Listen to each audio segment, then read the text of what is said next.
Well, hello there and welcome to the Richie Allen Television Show in association with BeyondVision.tv and DavidIke.com. My name is Richie Allen and it's a real pleasure to be back with you again after a break of 5 or 6 weeks.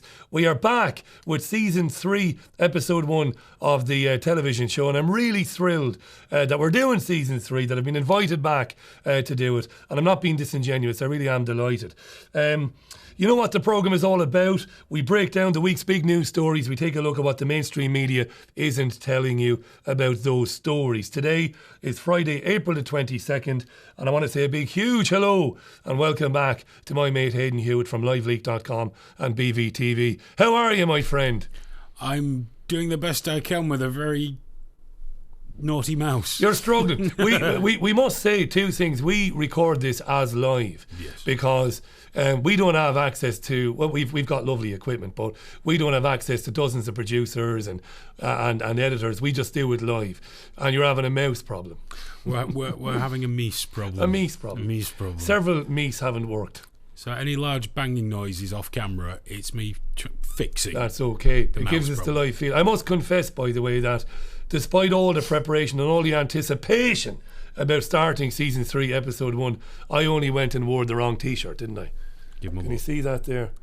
I wore a T-shirt today with a load of green in it, like the absolute muppet that I am. So I'm wearing a back-to-front T-shirt. I look like an extra from One Flew Over the Cuckoo's Nest, or at least that's what I've been told anyway. Bev, who kind of runs things at BVTV, lied to my face and said, "You look fine, Richie." That's what people do. They lie to your face. It's great to have you, mate. You're going to be jumping in regularly. I want to hear you. Don't wait to be invited. Jump in. So, coming up on the programme, the Nazi roots of the European Union. Sounds very sensational, doesn't it? It ain't. We'll be talking about that. Later on, we're going to talk about the disgusting antics of some quarters of the independent media and the lengths they will go to get you to visit their websites to basically be told a whole load of crap. We'll get into that a bit later on as well. The European Union, former Treasury secretaries in the United States, loads we'll get into. But first of all, we're going to have a look at two big stories today. Big story number one, the death of Prince. Now, I learned that Prince passed away yesterday, aged 57. He was 57 when he died. It's still not clear why or how Prince died. Apparently, in the last couple of weeks, he had been complaining of being unwell. And at a recent concert, he had said to the audience, "Don't worry, don't pray for me. I'm doing okay."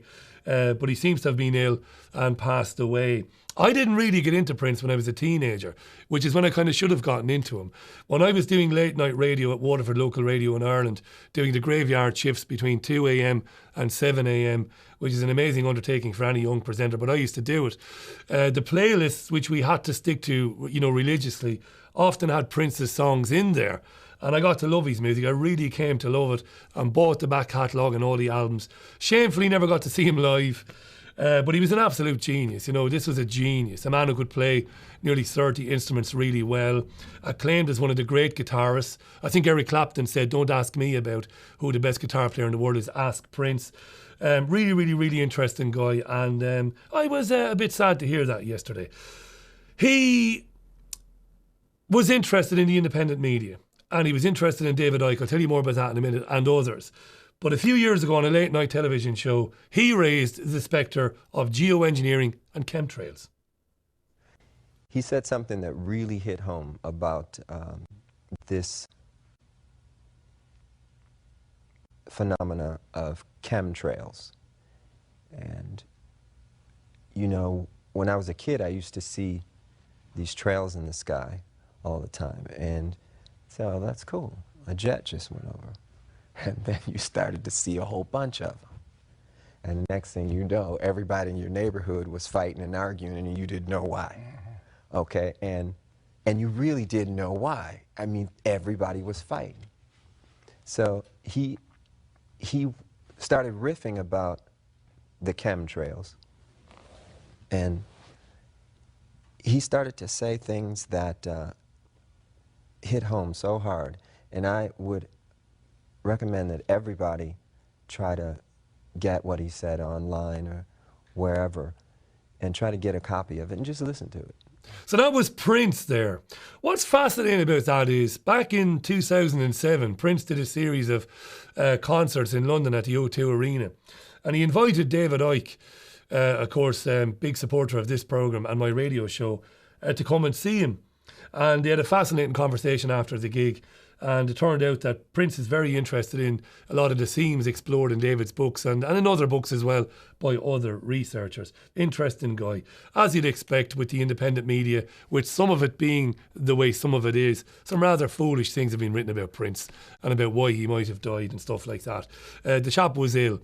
And Hayden, I believe, just before the end of his most recent concert, he said, wait a few days before praying for me, giving us the idea that he wasn't well for a while. Yeah, he just said, don't waste your prayers on me, at least for a few days. Something along that. So he clearly knew he was unwell, to say the least. Yeah. Not your type of music, but undoubtedly you, being a musician yourself, you admire that sort of genius. You have to respect anyone that's a real musician. Yeah. You have to respect their ability and their accomplishments, and he was a very, very accomplished and good musician. Very funny story about Prince, Hayden. You might have heard this. You've been involved in music and television and films yourself. But Sinead O'Connor, as you know, had a huge hit with Nothing Compares to You, which Prince wrote. It made Sinead O'Connor, let's be honest about it. But he didn't appreciate her use of profanity when she was being interviewed and stuff like that. Now, you'll find this interesting, although you've never profaned anywhere, apparently. I don't swear. Allegedly. But he called her over to his house. Now, he had nothing to do with the production of her version of Nothing Compares to You, but he wanted to give her a piece of his mind. Apparently a lot of drink was taken and they came to blows and they had a full-on bitch fight. This is apparently true. Prince and Sinead O'Connor. Now, I'm no celebrity whore. I'm not interested in celebrity or anything like that. I would have paid money to see that. Absolutely. And he's only a wee man. And Sinead O'Connor, well, I mean, not much of her in it then either. A slip of a girl. But she was a fighter. Crazy power, you see. Crazy power, yeah. That would have been funny, yeah. No, that would have been fun to watch. That would have been fun to watch. So rest in peace, Prince. And the other big story today, which Hayden is going to put on the screen now, is Barack Obama inserting himself into the in-out EU referendum. Basically, he's written an article for The Telegraph. Nothing is working, Hayden. This phone thing I've got here, it's working now.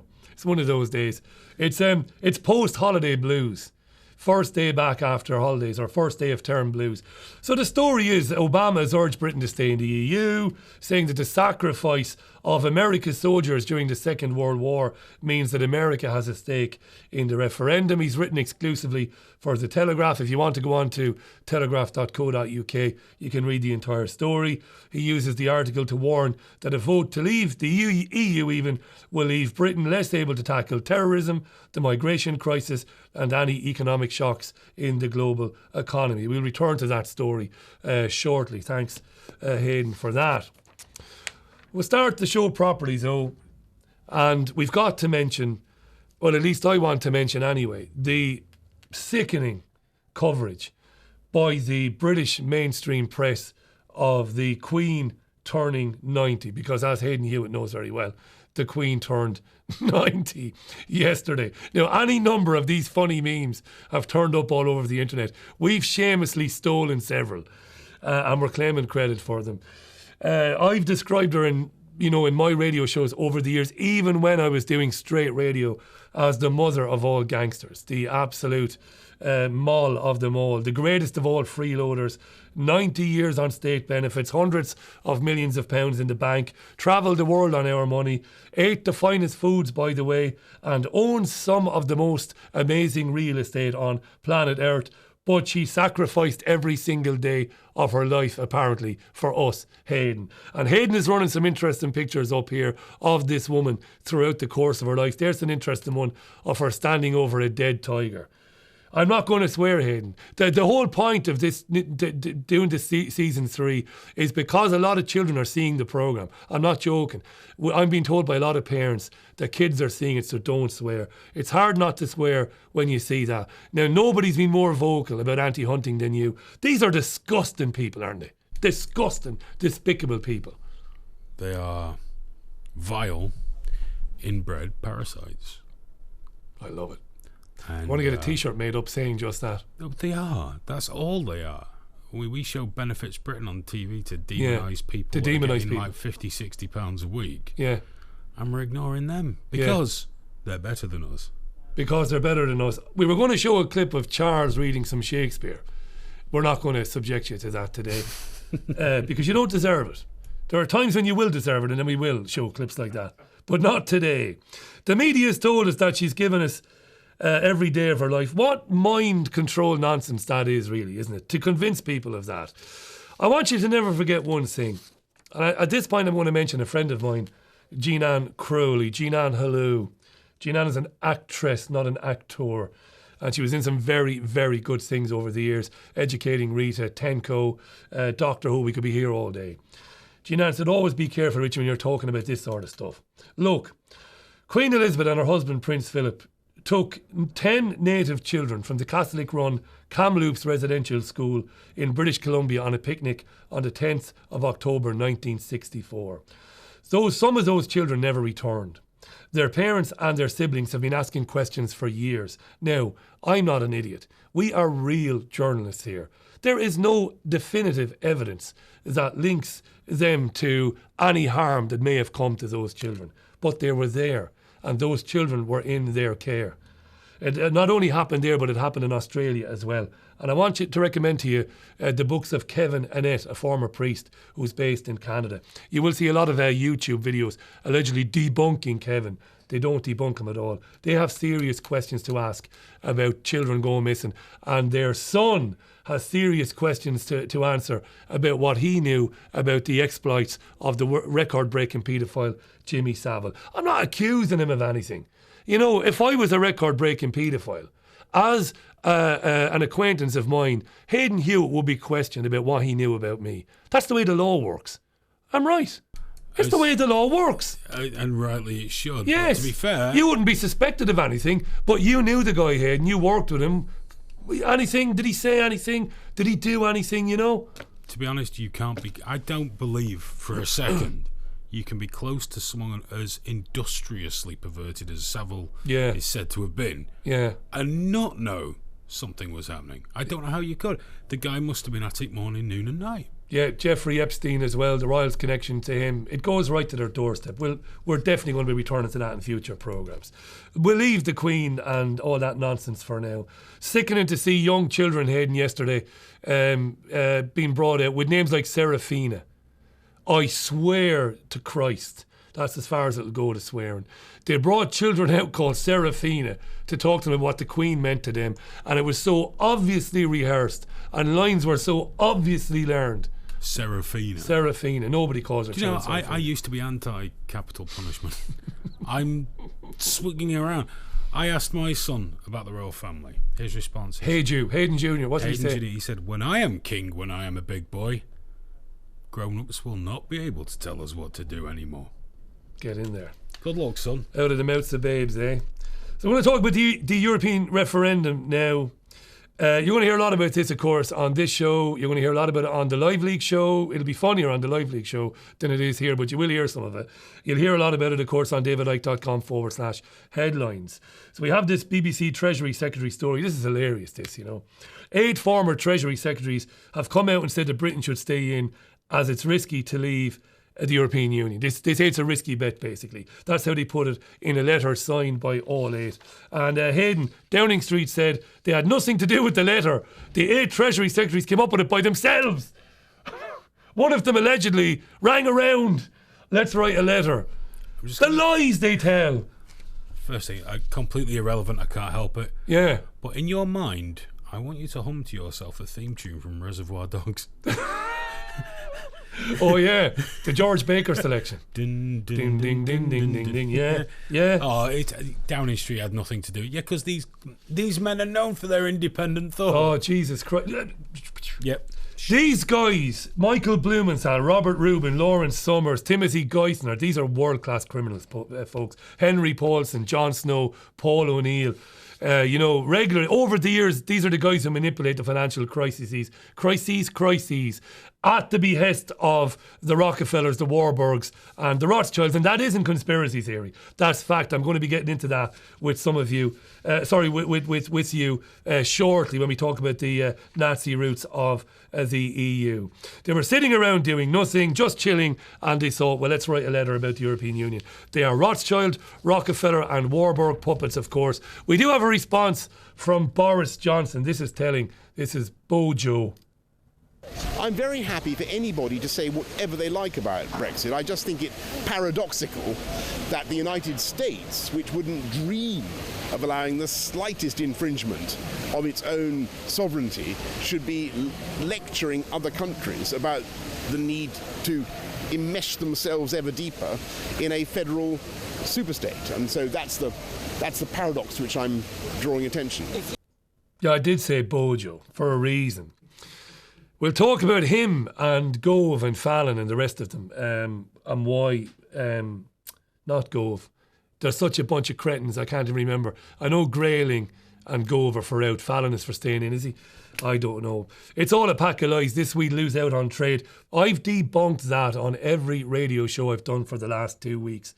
Over the last 4 decades, Britain's trade with EU member states hasn't grown at all. It's at 60% now, Hayden, and it was 60% back in 1973. This was the basis on which the EU lie was sold to the British people. Britain's trade with non-EU member states in Europe has actually grown over the 4 decades. This is the truth, not conjecture. It's not a study that I've conveniently grabbed out because it suits my argument. It's a fact. The Swiss and the Norwegians, for example, regularly negotiate favourable trade deals for themselves. They don't have to get consensus. When Britain wants to negotiate a trade deal with anybody else, it cannot negotiate that until everybody else signs off on it. So right now, for example, Britain can't do trade deals with states in the bloc unless all the other members sign off. You want in on this?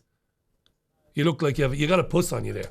You've got something to say. I just get so annoyed when I think about this. I just get really grumpy. The lies. And it just the lies, the deceit. Yeah.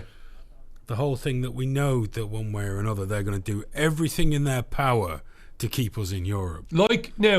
Brilliant. Make these guys the official Leave campaign. This is tyrannical. Because these guys are not going to talk about this, which we're going to be talking about shortly, by the way. Right? I've said on my radio show and other shows and everywhere online, it's killing me that I have to align myself. I can't even say. Yeah. Boris Johnson and George Galloway. Bojo. And the cocaine sniffer. Goga. Yeah, and Goga, for Brexit. It just disgusts me that I have to align myself with... No, I'll align myself with these people. But what choices do you have? You have none. And this was brilliantly put by a guy on RT the other day who's one of the big trade union guys, Hayden. And he said, basically, they're controlling both sides of the argument. Because Johnson has said, I'll renegotiate us back in from an out position on more favourable terms. It's the first day back. I did see that. That's okay. Nothing is working. Nothing is working, but we're going to play on because we are professionals. We are the Bodie and Dial, that's us. We're the next best thing to professionals in this room at this moment. At this time. Nobody understands Bodie and Dial, the reference either, by the way. Maybe you've got to be over 50, don't you, to get that. Here we go then. This is the truth, okay? I pride myself on when something is my opinion or conjecture telling you that it's opinion and conjecture. What I'm going to tell you now is the undisputed truth. The European Union was funded and founded, I've obviously made some notes, by the Rothschilds, the Rockefellers, and some of the biggest pharmaceutical companies in the world. Criminals. The same criminals started the First and Second World Wars, funded the Nazis, and actually wanted the Nazis to win. Because when the Nazis won, they would have owned post-war Europe, and these companies would then own the world's natural resources. Not conspiracy theory, it's all true. And there is a wealth of historic documentary evidence to back it all up. This is a book that came out 2010 by the Rath Foundation. Paul Anthony Taylor, Alexandra Niedzwiecki, Matthias Rath and August Kowalczyk August Kowalczyk's a Jewish man who was tortured and interned at Auschwitz, by the way. It's a book that is now being distributed by a man called Derek Hyde. And it's got all the documentary evidence, it's got all the photographs of all the documents to prove that IG Farben, the cartel made up of Bayer, by Bass, by Hoist and by others, created the Second World War in order to, not because they, had any particular love for Hitler and who Hitler was and the Third Reich, but basically to own post-World War II Europe and ultimately the world, so that they could steal every natural resource on the planet. I interviewed Derek on the radio the other night. I'm going to play a couple of clips from that. This is the first one. Listen very carefully to this. The sponsors of this was a huge conglomerate called IG Farben, a German company that was at that time the biggest petro-pharmaceutical company in the world, closely followed by the Rockefeller Foundation in the United States of America. What's interesting here is that these were the main funders of World War II. And what is interesting here is that AG Farben had shares in the Rockefeller setup in the US, and Rockefeller had shares of similar value in IG Farben in Germany. Now, IG Farben was a cartel which was made up of massive companies like Bayer, like Bass, like Hoist and many others. Massive company, right? Massive. Yeah. What's interesting is if we look at this, and this is very important to look at the money. This is the money side of it. If we look at this setup, which is the petrochemical and the pharmaceutical industry, if we look at it today, not only is it a lot bigger than it was during the time when they were carrying out, this globalization to take over the world, which was through first they tried it with World War I, that failed. Second attempt was World War II. That also failed. Fortunately, it failed. They funded the Nazis now. This is seriously important. This cartel, this IG Farben cartel of massive, wealthiest companies in the world and the Rockefellers, they wanted the Nazis to succeed, didn't they? They funded it. Of course, that's right. Yeah. There isn't a history book in Europe or in the United States or in the world that will talk to you about some of the themes in that book, The Nazi Roots of the Brussels EU, all of which are true even. It was deliberately created to create a centralised power. Didn't matter to them who ran the world. Remember Mayor Amschel Rothschild in the 1860s. I don't care who makes the laws of a nation. And of course he meant ultimately the laws of the world, so long as I control the money supply. Didn't matter to these people. These guys controlled Hitler. They did. We've gotten into on this programme previously about how the Bush family and the DuPonts and all these major connected families in America supported and funded Hitler. IBM, for example. Again, we could be here all day. Listen to more from Derek Hyde. Conquest, right? And they saw in him the very man, the very villain, the very criminal mind that they needed to carry out their dastardly deeds, which was world control. And of course, what they did, they had a meeting with Hitler. This is well documented. They had a meeting with Hitler, and they said to him, we have the means to bring you into office. And if you do so, then we want this, and what we want to do is to take over the world, and we want the spoils. We want the spoils of the world. That's what it was all about. The first president of the European Union Commission, Walter Hallstein, was a Nazi. He was a lawyer for the Nazis, right there. David Icke wrote about this 20 years ago in a book called And the Truth Shall Set You Free, and he further expanded on it in a book called The Biggest Secret. Like I said, you'll never read about this in any history books. This is what they must keep secret. And this is what Boris Johnson, Nigel Farage, and all the other vote leave people, George Galloway, will never tell you. Ask yourself why. Ask yourself why. The European Union is made up of 54,000 bureaucrats, unelected bureaucrats, who basically take directives from these people and hand those directives and those laws to the 750 odd members of European Parliament who you do get to vote for, but who have absolutely no power whatsoever. This is the European Union. It's a tyranny. And it's all about the centralisation of power, because you cannot control the many if we are all sovereign citizens of sovereign countries. You can't do that. You've got to centralise power. You can't get TTIP through without having the European Union. Right? And in 1933, while these criminals were backing the madman Hitler, who would go on to persecute the sick, the disabled, who would go on to plot to burn and to murder every Jewish man and woman, every gypsy and anybody else who wasn't blonde and blue-eyed in Germany. While they were funding that, they were also plotting to overthrow Franklin D. Roosevelt in the United States. The same people. We know this because they tried to recruit the US's most decorated soldier of all time, a man called General Smedley Butler.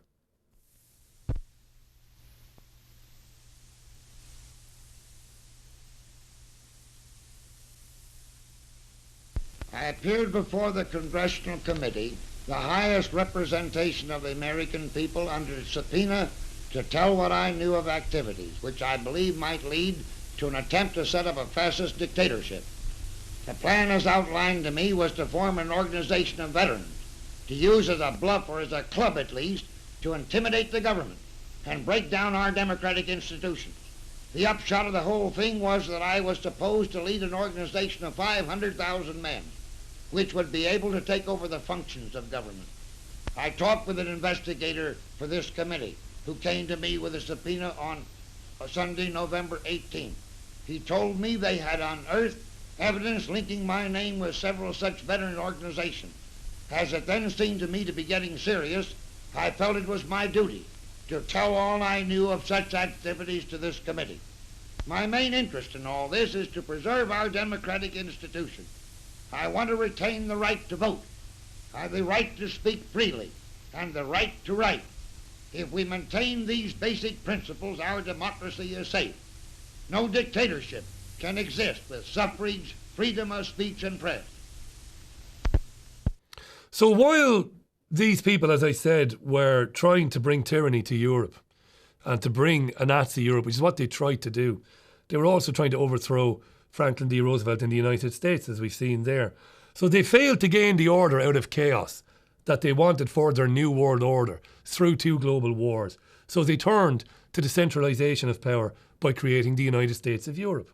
Because that way they can plant trade deals, TTIP, etc., centralised legislation. As I said already, I'm only repeating myself because it's important. You can't do that with independent sovereign states, states which make the best choices and pass legislation to suit its own ends. Can't do it. And I want to mention this before we look at the Vote Leave team again, before we do that. Some of the independent media is full of Jew-hating, I won't use the word anti-Semite because you know what the word Semite really means, but racist scumbags. And they don't understand this. And when you talk about this, they jump down your throat and they say that you're a Zionist shill. It was a Jewish conspiracy.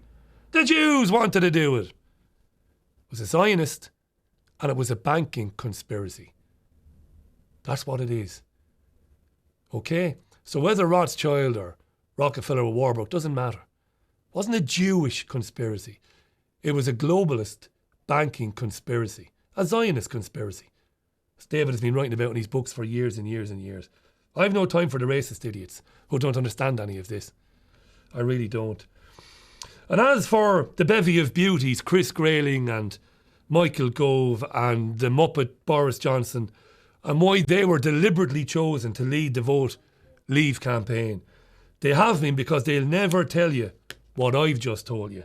They'll never tell you what David has been saying for 2 decades, and they know this, so they control the opposition as well, and they'll certainly never tell you about the contents of that book there, and how a Nazi was the first president of the EU Commission, and how the whole principle of the European Union was founded, and its roots are in Nazism. We're going to take a break. This is the Richie Allen Television Show in association with BeyondVision.tv and DavidIke.com. Back in a couple of minutes.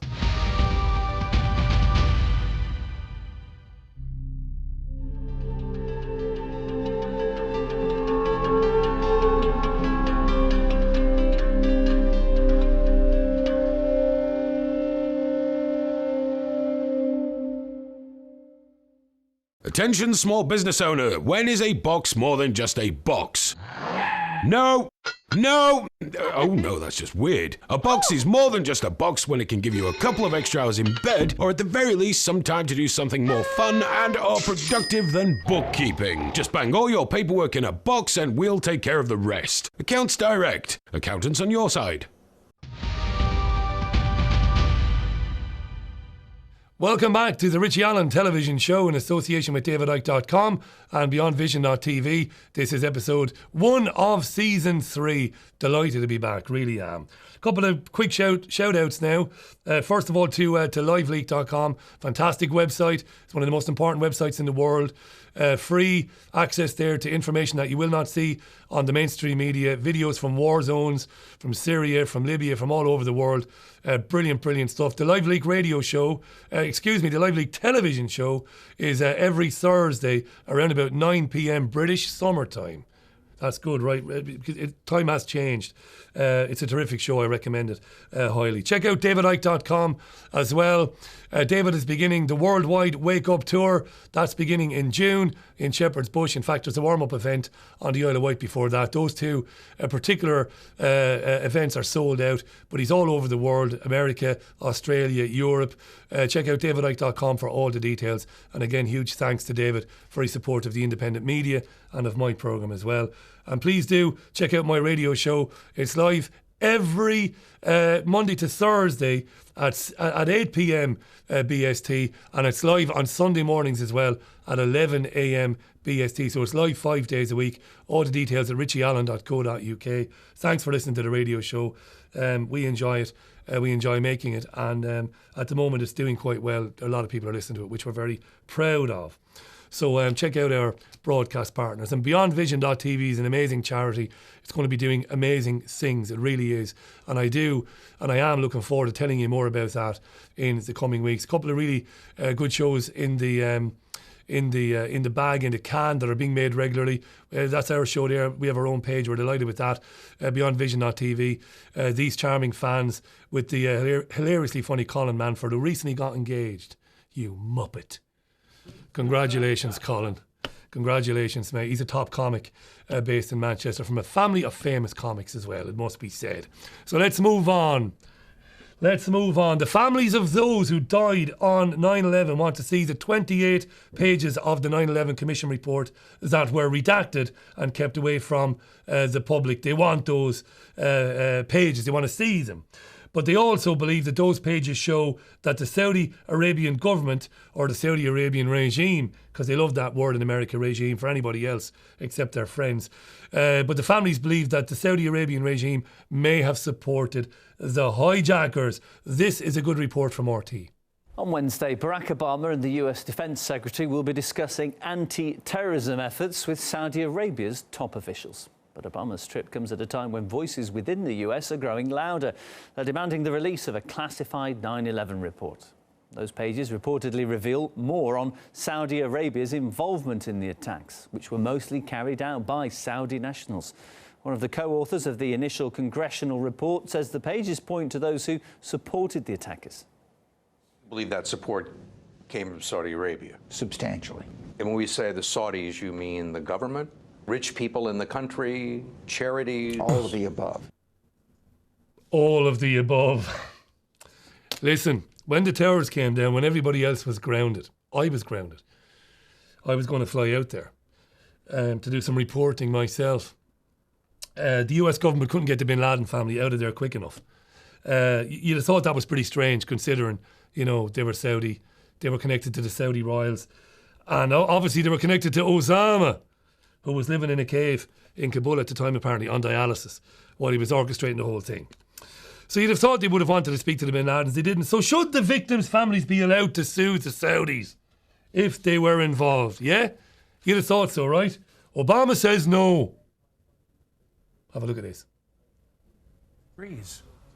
If we open up the possibility that individuals in the United States can routinely start suing other governments, then we are also opening up the United States to being continually sued by individuals in other countries. Well, all I Some 9/11 family members are outraged the president is going along with Saudi Arabia, which is warning that it will sell off hundreds of billions of dollars worth of American assets if this bill passes.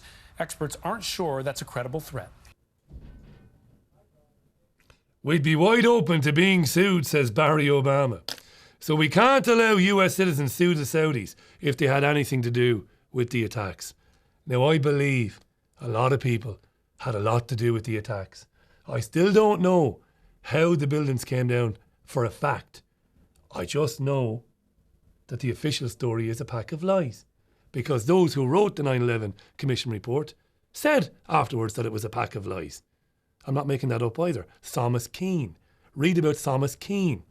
It was set up to fail, he said. I mean, you just want to start ranting when Obama says, no, we'd be wide open to being sued as well. The hypocrisy of that, because on the same day, the BBC ran this story, which I'm going to read for you now, while Hayden scrolls up and down it. The US Supreme Court is allowing the families of victims of a 1983 bombing in Beirut and other terror attacks to collect nearly $2 billion in frozen Iranian assets. The court ruled in favour of more than 1,300 relatives of the 241 Americans killed at a US Marine barracks. The government, the US government, believes that the Lebanese Shia Islamist movement Hezbollah, which is backed by Iran, was responsible for that attack in 1983. Hezbollah and Iran have denied any involvement. The Iranian central bank, Bank Markazi, not owned by the Rothschilds or the Rockefellers or the Warburgs, by the way, tried to defy court orders demanding payment for losses. It opposes the law that directs that its US assets be turned over to the families. The bombings of the US Embassy and the US Marine Barracks, both in 1983, are believed to have been carried out by Hezbollah, blah, blah, blah, blah. I'm not going to swear, I'm not going to shout. I'm going to bring in my good friend Hayden Hewitt. If those affected by the actions of the governments and the militaries of other countries were to start suing countries for reparations, we would be here till the year 6,965 dealing with the United States, right? Absolutely. Not just the United Kingdom. And us. Oh, us, because I'm here. I'm like Irish. We never did anything to anybody. With great pride, there's not a beach in the world we haven't rolled up and stabbed everybody on. No. There's not a tribe we haven't defiled. Of course. There are not. Brought democracy to. Let's get it straight. Defiled is a strong word. Did we not send missionaries so that we can have their souls as well? I'm very surprised that they've not gone the route of, sue them. We're not going to let anyone sue any of us, so just sue them. I'm not sure. How can you stop someone suing another government? Or do you need your government to act on your behalf? I'm not sure how it works. Never having tried to sue a government, I'm not sure how it works. And surely I think part of the problem might be, I don't particularly doubt the Saudis' culpability in some way, or the fact that they've got information or knowledge. Well, of course, there's also that fear, isn't there, of where it might go. Yeah. Oh, yeah. That's where the it might lead. Lawsuits. Of course. They have a habit of doing that. Because the story doesn't even hang together by a thread, the official story. I'm honest enough to admit, you're honest enough to admit that I don't know exactly what happened, but I know that when Lee Hamilton and Thomas Keane, who wrote the report and who published the book a couple of years later and said it's completely unsound because it's based on a pack of lies, nobody would talk to them. Bush and Cheney would only be interviewed as long as they were allowed to talk at the same time and it wasn't recorded. I mean, we could be here all day long. We're going to talk about Iran because, it's Iranian state assets being frozen. We've got a pic here of Donald Rumsfeld and Saddam Hussein. Over 250,000 Iranians were killed by the United States in the Iran-Iraq war. They weren't, Richie, you're making it up, you're talking through your arse. Yes, by the US, who gave chemical weapons, missiles, and all the bombs in the world, everything they could lay their hands on, to Saddam, to punish Iran for having the temerity to take their country back in 1979. I don't care who the Ayatollah is and how brutal he is. That comes later. And I wanted to talk, Aidan, about the My Lai or the My Lai massacre in March 1968, where US C Company soldiers massacred over 500 men, women and children. Defenseless men, women and children. Nobody has ever been held accountable for that, not properly. No reparations were ever made. Iran, El Salvador, Chile, Laos, the entire Central America, anywhere you want in the world, look at those pictures of what happened to those children in the My Lai village in March 68. We've got a clip here. That child was dead, by the way. The child being held is dead. The child holding on to him is his brother. Have a look at this video here before I get upset. I could go back and remember all the sleepless nights that we had. Everything that went on. My life, all the people that were killed here. Every day I try to make it easy. I thought that by drinking that I could make it easy and make it go away. I'd lay down at night, it's still the same thing. Whether I drank or whether I didn't drink, it's still the same thing. Just the memories kept coming back, kept coming back.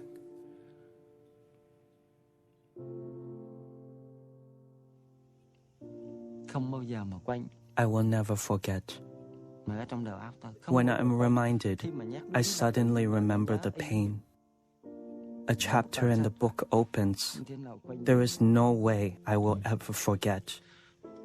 I will never forget. As far as living with the shame of My Lai, I have no shame. I did what I was supposed to be doing. The shame rests with the politicians and the military, not with me, the other members of Charlie Company, Lieutenant Calley or Captain Medina. The shame lays with them. It's a national shame.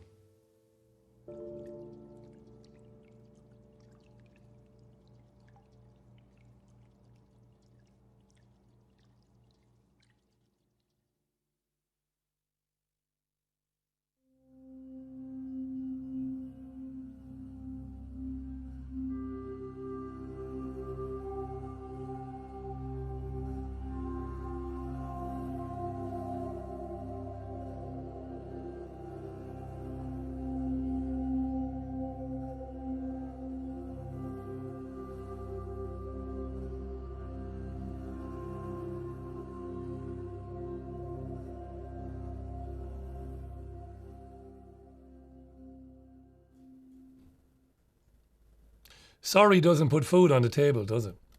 You know, I was thinking watching that. I mean, I was born and raised in the Republic of Ireland in Waterford. We were 170, 180 miles away from the border with the 6 counties.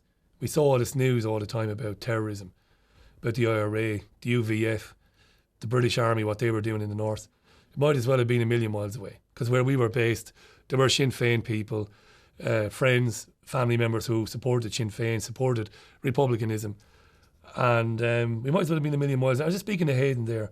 What is it like for these people? What must it be like for these people when they read that the Americans are seizing Iranian state assets to the tune of £2 billion to pay back for 133 soldiers who were killed in Beirut back in 1983? I would urge every man, woman and child who's been in a country that has been carpet bombed into oblivion, into the Stone Age by these people, to start writing to the State Department in Washington DC and naming your price for what happened to you and to your country. It's incredible, Hayden. Amnesty International this week running stories that they're looking at the shrapnel of the bombs in Yemen, and they're seeing that not only are they coming from Britain, these bombs, but they're coming straight out of the factories of Lockheed Martin and Halliburton and other countries other companies in America. We know that it's absolutely genocide what's happening in Yemen, you know, on the pretext that it's to stop terrorism. It isn't. They're just killing men, women and children there. Mm-hmm. And I just said to you before this clip, and I want to get your opinion on this, we should live, we're told we live in a society that allows you or I, or both of us together, to take a train to London and to go to Westminster and ask that David Cameron be arrested for war crimes and his cabinet. Shouldn't even have to go to Westminster. No, it should be a phone call away. Any police station in the country should be sufficient to lay charges against another citizen. Yeah. Who you believe, or not lay charges, lay an accusation against another citizen who you believe to be culpable or guilty of a crime. And obviously, the severity or the serious nature of that crime should indicate what kind of investigation is undertaken. So yeah, if I say the guy living 2 doors down from me shoots the pigeons off my roof with an air rifle, he doesn't actually, just, you know, yeah. That was where he used to live. Yeah. I imagine maybe a police officer might pop round within the week to have a look. If I say the guy down the road runs an organisation that has overseen the death of thousands of men, women and children, I'd expect them to be knocking on the door a little quicker.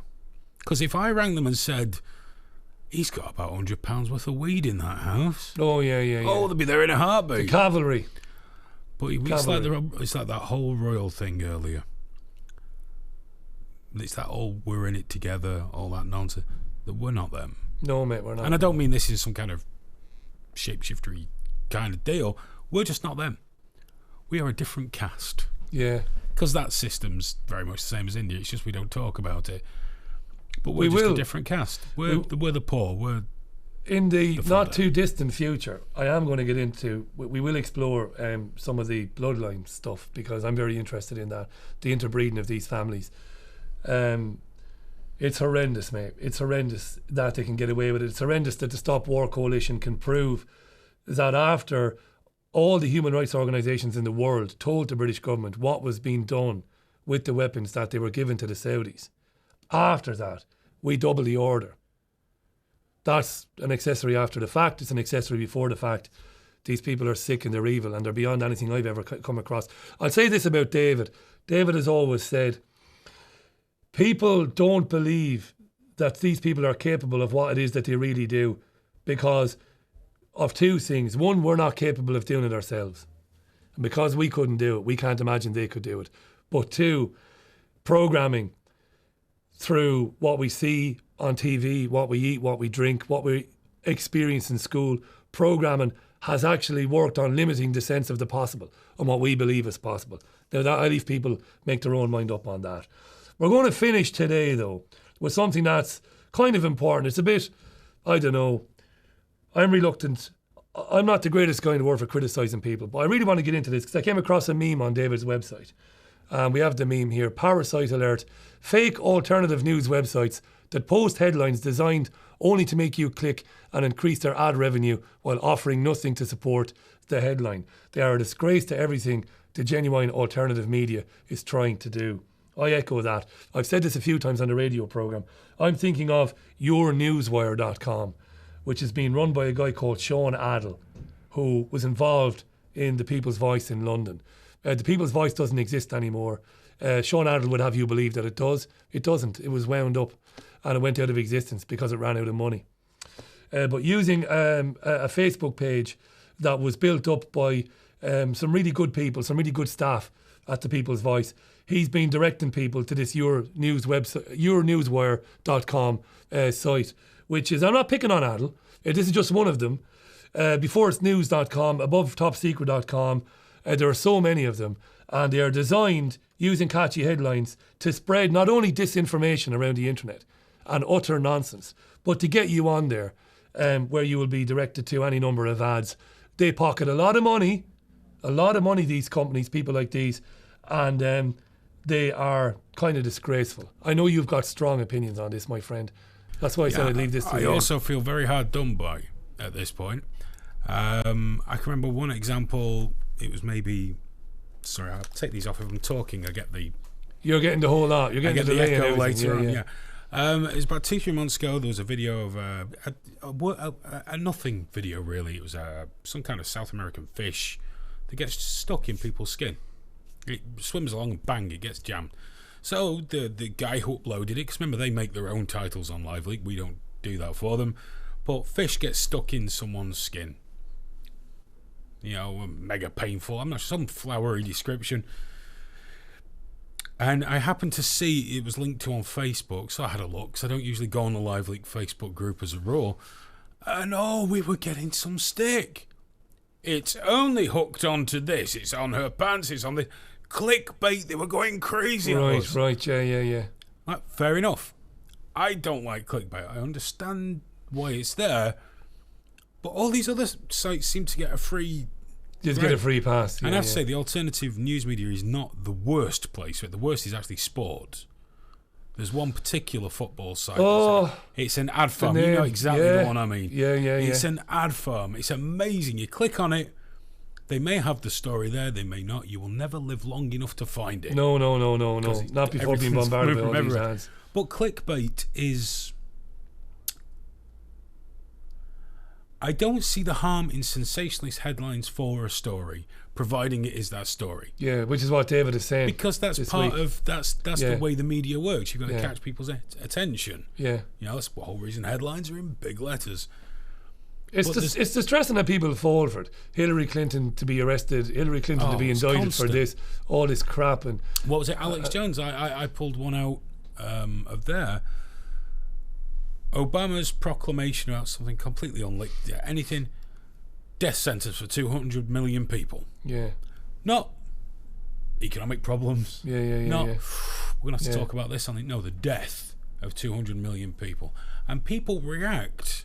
This is why it's so dangerous. They react to the headline. Because people don't always go to the story. They read the headline. No, they just share it on. They share it on. These companies get very rich. 200 million. This Muslim in the White House is going to kill 200 million people. And it's self-perpetuating. And of course, that means that the website gets results, like Alex gets results. So his team, because we all know it's not Alex sat there posting. No. It's a big team. His team will do it more and more and more and more. Because their goal is to attain as many followers and thumbs up as humanly possible. So it's not going to stop until Alex says, don't do that on my account. The other sites are just going to do it anyway. But let's be honest, anyone, I hate to pick one site out, but if I'm going to, I might as well. I'll pick two, to be fair. Before It's News and Above Top Secret, if you read one of their headlines and go, well, that must be the full story, you know what? Don't worry, just crack on. Just crack on. Rubbish. It's all good. Mate, that's brilliant. I was going to mention, and I will briefly, there are a number of people associated with some of these sites as well who travel around the world and get paid very well to attend conferences.